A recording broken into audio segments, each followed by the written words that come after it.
भारत के तमिलनाडु राज्य में बसा रामेश्वरम ज्योतिर्लिंग, जो सिर्फ समुद्र की कहानी नहीं सुनाता बल्कि उन रहस्यों की गवाही देता है जो हजारों सालों से इतिहास के पन्नों में दबे हुए हैं।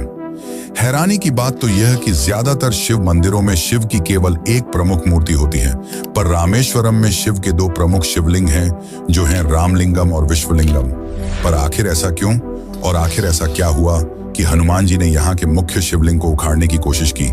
लेकिन उससे भी बड़ा रहस्य है राम सेतु का, जिसने वैज्ञानिकों तक को हैरान कर दिया है।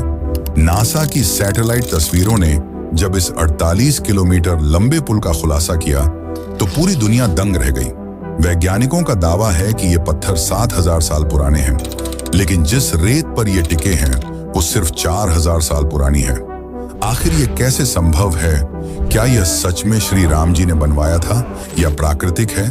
जब मैं सबूतों के साथ आपको राम सेतु और उसके तैरते पत्थरों की सच्चाई बताऊंगा तो आप भी चौंक जाएंगे। लेकिन इस मंदिर का रहस्य यहीं खत्म नहीं होता। मंदिर के प्रांगण में मौजूद वो 22 कुंड, जो समुद्र के खारे पानी के बीच होने के बावजूद उसका पानी मीठा रहता है। और ऐसा क्या है उस पानी में कि हर साल लाखों श्रद्धालु उस कुंड के पानी में स्नान करने आते हैं? और क्या है धनुषकोडी का भूतिया शहर? ऐसा क्या हुआ कि एक हंसता खेलता प्यारा शहर आज भूतिया शहर बन गया है? और उस गुप्त मणि का क्या रहस्य है, जिसके दर्शन केवल सुबह के कुछ ही घंटों में चंद खुशकिस्मत लोगों को होते हैं, जिसे शेषनाग की मणि कहा जाता है? आखिर इसका क्या रहस्य है? और क्या है यहाँ के गलियारों का रहस्य जो यात्रियों को आकर्षित करता है? तो आज की इस डॉक्यूमेंट्री में हम हर परत खोलेंगे, कथा, इतिहास, विज्ञान और आधुनिक विवाद, और जानेंगे रामेश्वरम का असली इतिहास, असली रहस्य। तो चलिए वीडियो को शुरू करते हैं। लेकिन उससे पहले अगर आपको वीडियो अच्छी लग रही है तो कमेंट में हर हर महादेव जरूर लिखें।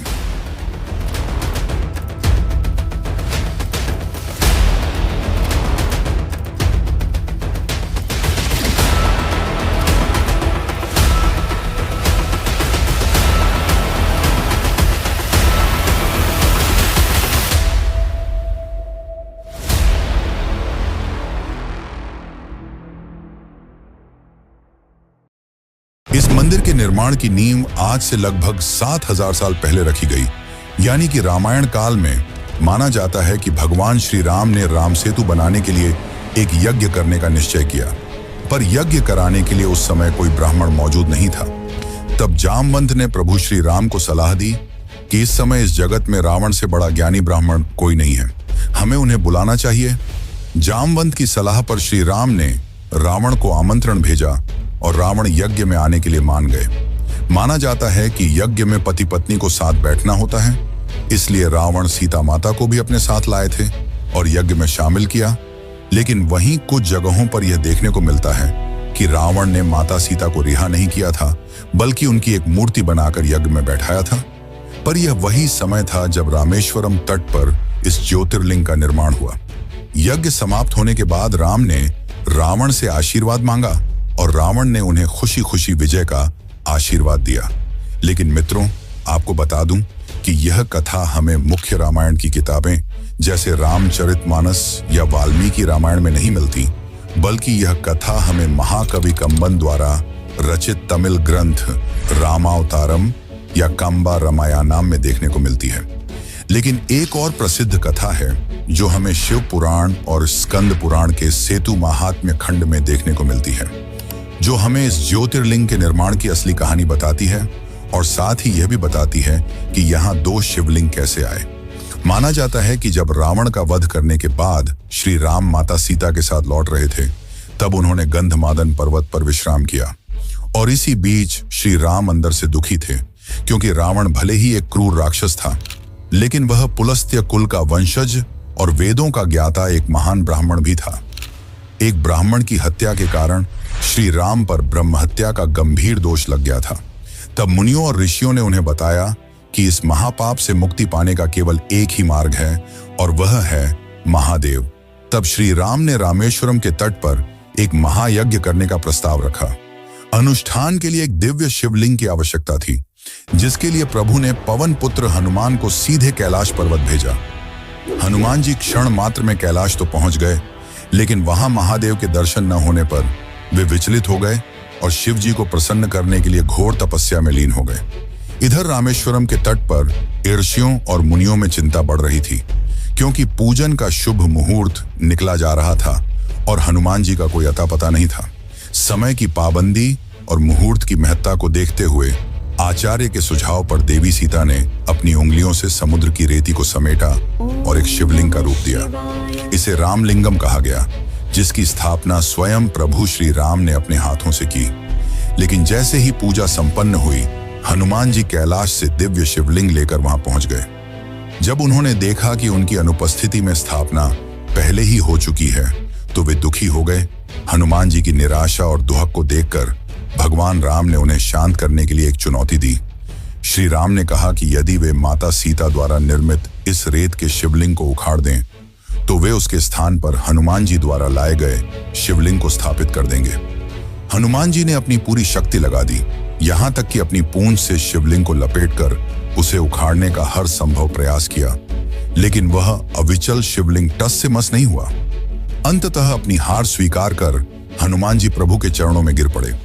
तब श्री राम ने मर्यादा और भक्ति का मान रखते हुए हनुमान जी को यह वचन दिया कि यह शिवलिंग भी रामेश्वरम में स्थापित किया जाएगा और इसे विश्वलिंगम कहा जाएगा, और साथ ही मुख्य शिवलिंग के दर्शन के पहले भक्त इस विश्वलिंगम की पूजा करेंगे। और तब से रामेश्वरम में 2 शिवलिंग की पूजा की जाती है। लेकिन इस मंदिर का रहस्य यहीं समाप्त नहीं होता। यहाँ चौंकाने वाले 22 कुंड, रहस्यमयी मणि, गंधमादन पर्वत और जटायु तीर्थम का रहस्य तो आपको चौंका के रख देगा।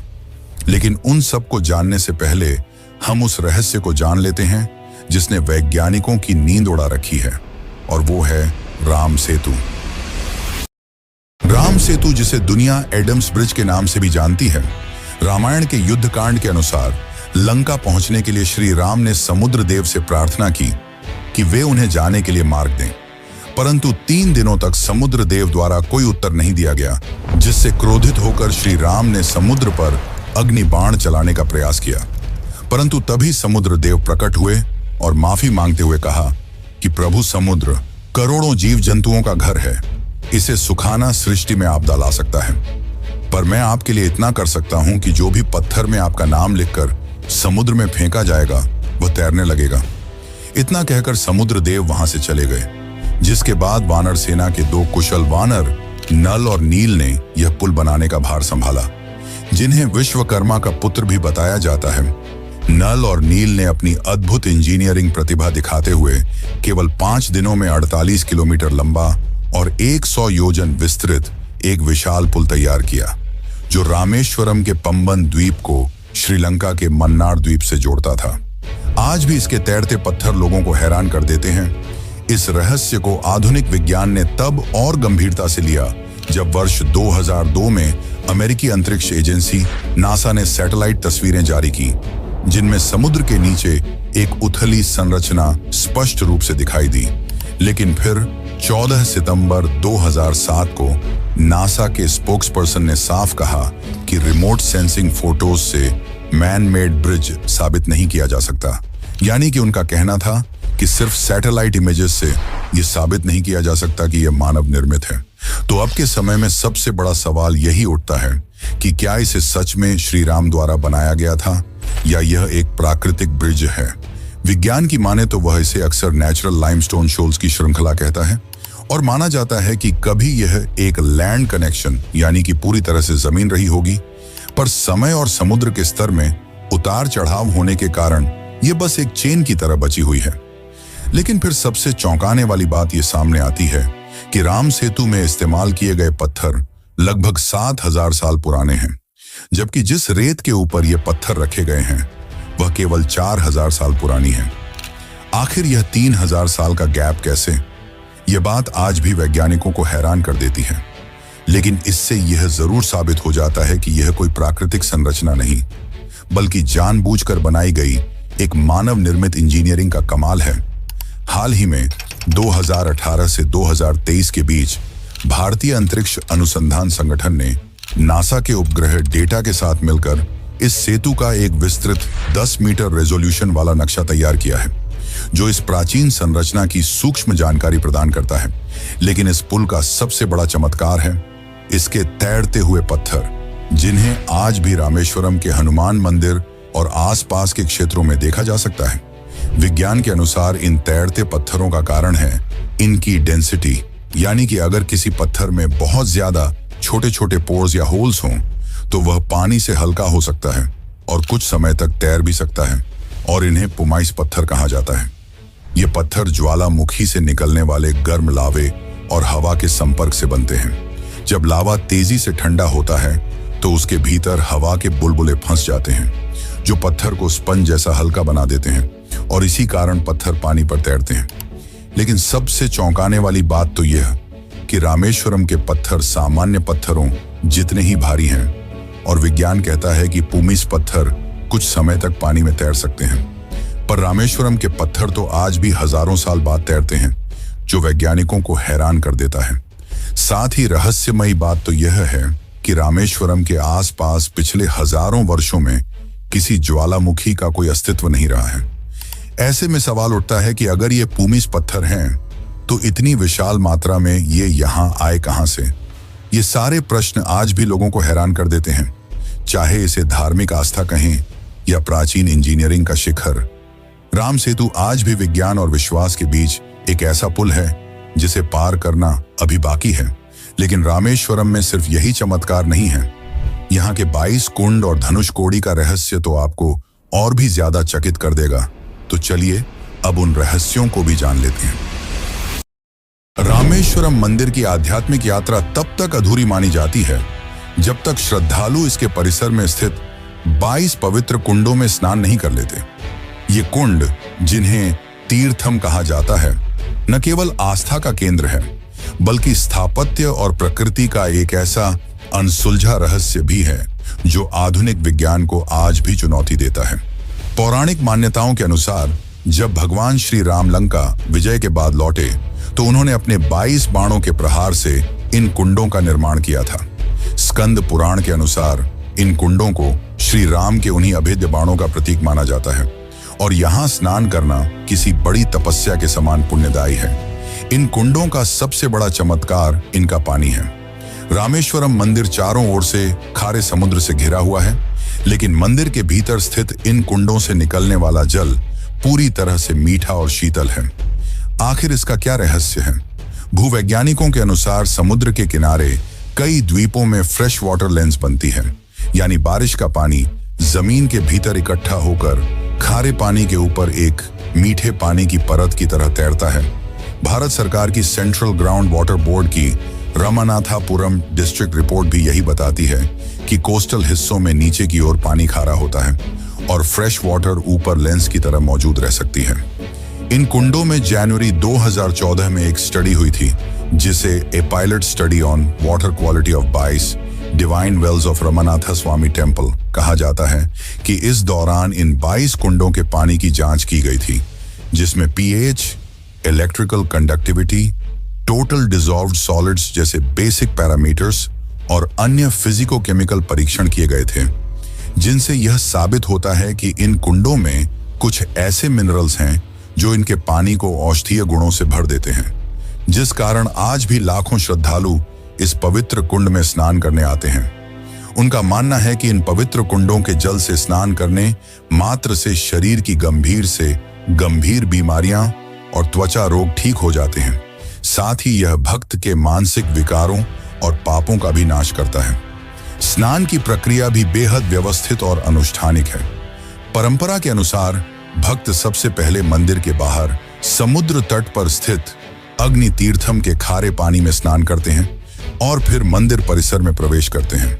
मंदिर के भीतर इन 22 कुंडों में स्नान के लिए एक निर्धारित प्रक्रिया का पालन किया जाता है, जहां कर्मचारी बाल्टी से जल खींचकर श्रद्धालुओं पर डालते हैं।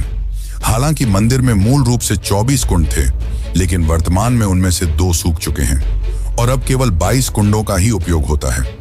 और अगर इस कुंड के रहस्यों ने आपको चौंकाया है तो धनुषकोडी का रहस्य भी आपको जरूर हैरान कर देगा। तो चलिए अब उसको भी जान लेते हैं, लेकिन उससे पहले अगर आपको वीडियो अच्छी लग रही है तो इसे एक लाइक जरूर करें।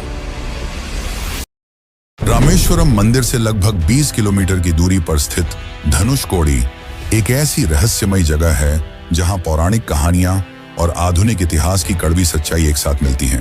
रामायण के अनुसार जब प्रभु श्री राम लंका पर विजय प्राप्त करने के बाद विभीषण को वहां का राजा बनाकर लौट रहे थे, तब विभीषण ने उनसे अनुरोध करते हुए कहा कि यदि यह राम सेतु इसी प्रकार रहा तो भविष्य में कोई भी लंका पर आसानी से आक्रमण कर सकता है। तब विभीषण की शंका दूर करने के लिए श्री राम ने अपने धनुष के एक सिरे से उस विशाल सेतु को खंडित कर दिया। इसी घटना के कारण इस स्थान का नाम धनुषकोडी पड़ा, जिसका अर्थ होता है धनुष का सिरा। यह स्थान आज भारत की अंतिम सड़क के रूप में जाना जाता है, जहां से श्रीलंका की दूरी मात्र कुछ ही किलोमीटर रह जाती है।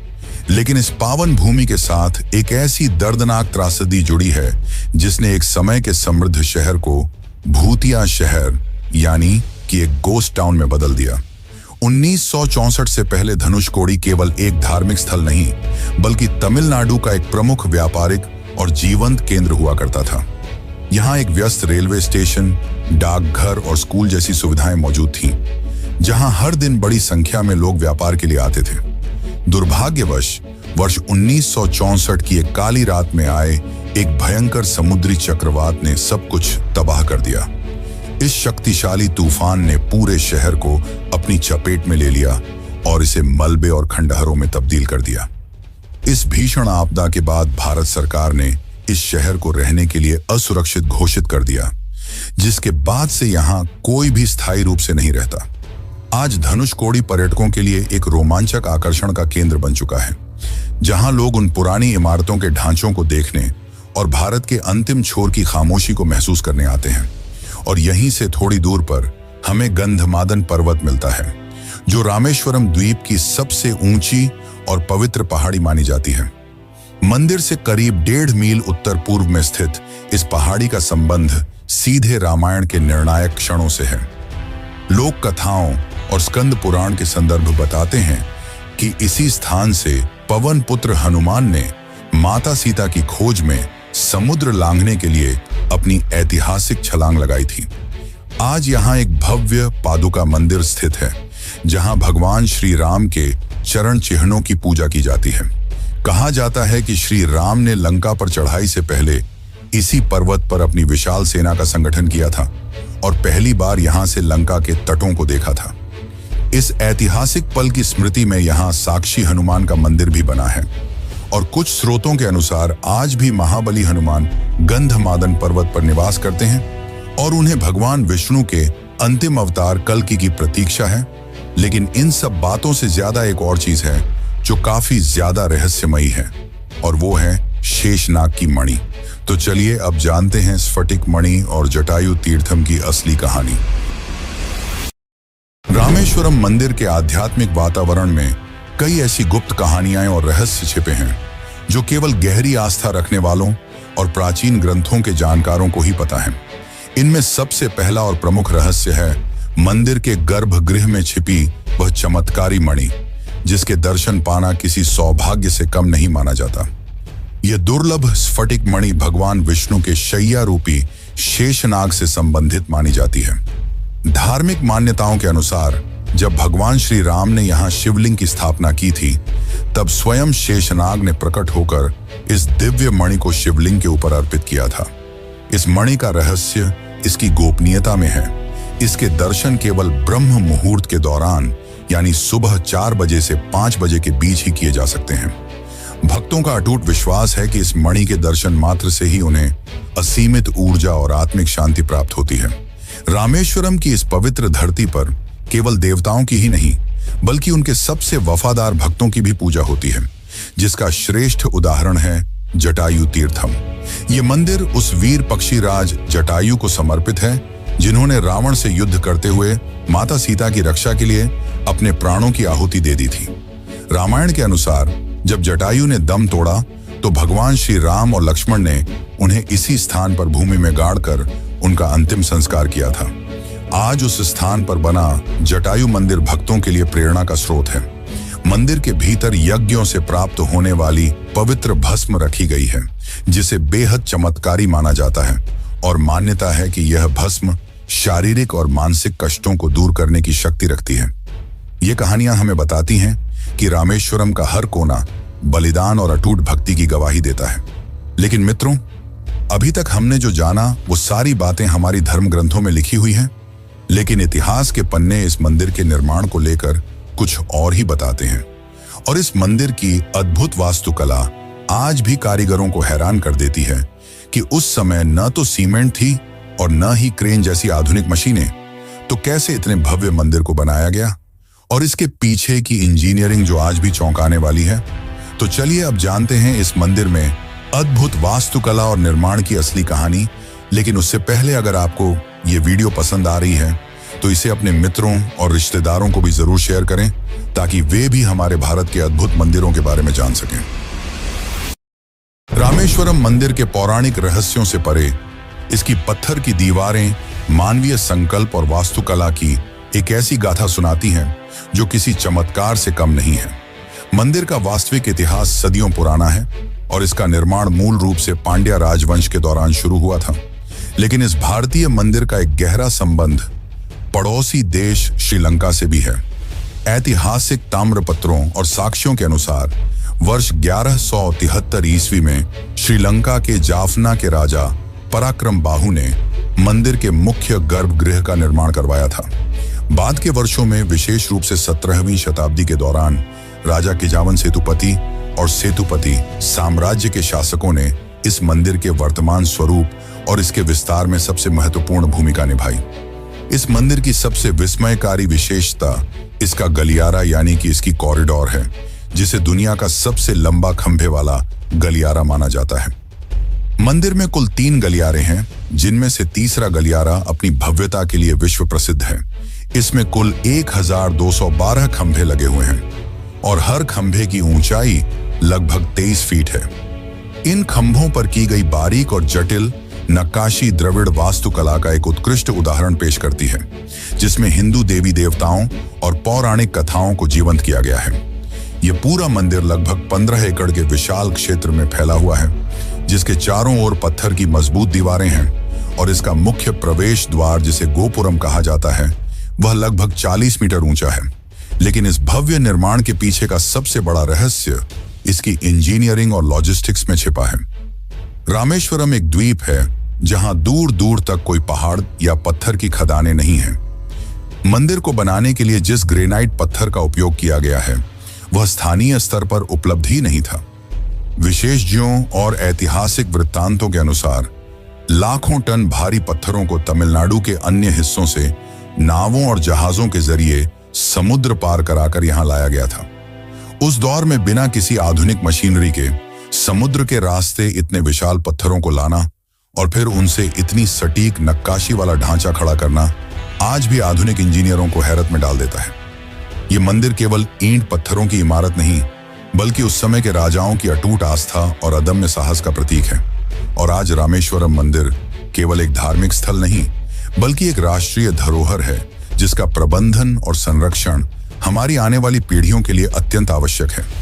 वर्तमान में इस मंदिर का संचालन अत्यंत व्यवस्थित तरीके से किया जाता है, जहां हर साल करीब 2 करोड़ से अधिक श्रद्धालु दर्शन के लिए पहुंचते हैं। मंदिर के उन ऐतिहासिक 22 कुंडों का संरक्षण एक बड़ी चुनौती है, क्योंकि कुल 24 कुंडों में से 2 ही अब सूख चुके हैं, लेकिन बाकी 22 कुंड आज भी भक्तों को वह दिव्य जल प्रदान कर रहे हैं जिसका निर्माण श्री राम ने किया था। इन कुंडों में स्नान के लिए आज एक व्यवस्थित प्रक्रिया और रसीद प्रणाली अपनाई जाती है, ताकि इस प्राचीन विरासत को सुरक्षित रखा जा सके। रामेश्वरम में आज भी कई ऐसे अनसुलझे सवाल हैं जो विज्ञान की आंखों में आंखें डालकर खड़े हैं। सबसे बड़ा रहस्य राम सेतु की संरचना को लेकर है। भारतीय अंतरिक्ष अनुसंधान संगठन ने हाल ही में वर्ष 2018 से 2023 के बीच नासा के उपग्रह डेटा के साथ मिलकर इस सेतु का एक विस्तृत नक्शा तैयार किया है। तैरते हुए पत्थरों के बारे में प्यूमिस स्टोन की थ्योरी दी जाती है, लेकिन रहस्य यह है कि रामेश्वरम के आसपास कोई ज्वालामुखी ही नहीं है और ये पत्थर हजारों सालों से आज भी तैर रहे हैं। सेतु समुद्रम शिप कैनाल परियोजना जैसे आधुनिक प्रोजेक्ट्स ने इस पर बड़े विवाद भी पैदा किए, जहां टेक्टोनिक प्लेट्स की संवेदनशीलता और दुर्लभ समुद्री जीवों के इकोसिस्टम को लेकर चिंताएं जताई गईं। इस पूरी डॉक्यूमेंट्री का सार यह है कि रामेश्वरम केवल ईंट, पत्थर और चूने से बना एक ढांचा नहीं है, बल्कि यह त्रेता युग के इतिहास और आधुनिक विज्ञान के बीच का एक जीवित पुल है। यह वह स्थान है जहां भगवान विष्णु के अवतार ने महादेव की आराधना की, जो भारत की सांस्कृतिक एकता और दक्षिण की काशी के रूप में हमारी पहचान को मजबूत करता है। यहाँ की हर लहर, हर कुंड और हर पत्थर एक ऐसी गौरवगाथा सुनाता है जिसे झुठलाना नामुमकिन है।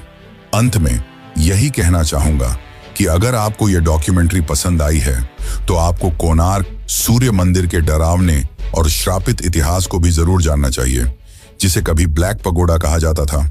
और अगर आप भी कोणार्क सूर्य मंदिर के चौंकाने वाले रहस्यों को जानना चाहते हैं तो हमारे चैनल पर जाकर यह वीडियो जरूर देखें। बाकी इस वीडियो को अंत तक देखने के लिए आपका धन्यवाद।